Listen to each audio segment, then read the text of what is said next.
Howdy everyone, it's me once again, the one and only Killer Within. And today I'm going to be reviewing another obscure low budget Kung Fu feature. And yes, it's old, it was released way back when, and might as well, I like these types of movies. Yeah, the rarity. Oh yeah, anyway, the martial art feature I'm going to be talking about today is the one titled Snake and the Monkey's Shallow, or two, yeah, like this. Oh, okay. Or Snake Fist versus the Dragon. Or Kung Fu Boxer. Or sometimes it'll be spelled two spelled in words. Okay. Like that's not fucking confusing like at all. So many different titles for one movie. Well, anyway, as always, I do have to talk about the plot, so let's get into it, shall we? So here we go. So basically, what's going on here is that our main character, let's just say he's pretty much taken as a joke. He gets picked on quite a bit. So yeah, it's one of those stories where the main character has to pretty much prove his worth. I guess you can say, yeah, I'll be the best martial artist, that kind of thing. And this goes into like the whole idea of different martial art styles being displayed here.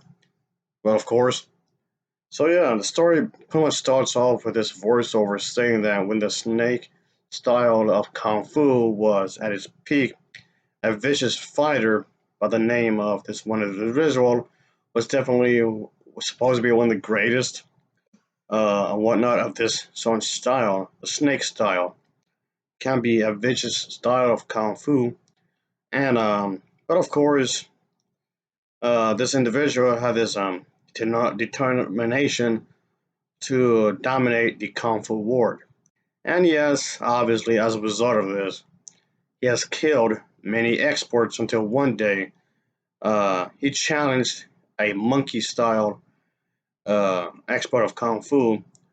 And yes, of course, they held a contest. So, this, of course, would play a major theme into the overall story where these fighters want to prove to the other fighters that they're the best in what they do. And yes, of course, somebody out there has to pretty much te- teach the asshole, the bad guy, the boss dude, a lesson, and kick his ass, so to speak. So of course, we're going to see that. So for the most part, you can see the main, the pretty much the story revolves around this our main character. He's this poor individual, and yeah, he inspires to learn kung fu, obviously. And yeah, let's just say things pretty much become hectic for a main character, obviously. So yeah, after a late delivery of fish to the local, this wealthy family, he is subject to a savage humiliating assault by two of the sons of this place from this one area. And yeah, he does have interest into do what he wants, obviously. So yeah, things do become rather crazy for a main character here, folks. And to try to build like a story around this and whatnot, these martial arts styles, of course. But that's basically what is going on here, of course. I'm not going to spoil anything really. I mean, there's other things I would like to talk about in terms of the plot, but I don't want to spoil too much. And I can say, most of the film does come off serious with bits of comedy, or at least early in the beginning, anyway. Maybe too much comedy at some points, but overall, it's whatever, I guess. I suppose. But I did like what was done here, folks. As a whole, I did like what was going on with the narrative. And just so you know, folks, this is the English dub version I'm reviewing, unfortunately. So the dubbing, yes, could be yeah, well, annoying sometimes. But for the most part, it's okay. The dubbing's fine, and yeah, I was able to sit through this nonetheless. As a whole, I can say that this was pretty enjoyable and for what it's worth. And of course, I can say the picture quality isn't exactly great, really, like at all. But it didn't bother me too much, really, because it does have that look of VHS tape quality to it. Yeah, that's cool. Yeah, no, nowadays everybody wants everything to be crisp, crystal clean, I guess, but whatever. But okay, whatever, I suppose. So, yeah, I do rather want to watch these features take themselves seriously, not really have any comedy. I mean, yes, I mentioned that before. Kung comedy is not really my thing, but at least it didn't overstay its welcome. Like the funny bits of it didn't overstay its welcome, so it's fine, whatever, I guess. But I don't know. I can say yes, the fight scenes were pretty cool. They were well choreographed. They're nicely done. So yeah, I know this is something I said multiple times in comparison to the more modern day action movies that tend to be like extremely choppy to bits with multiple different angles in like 2 minutes. Come on, that's annoying. That's really distracting.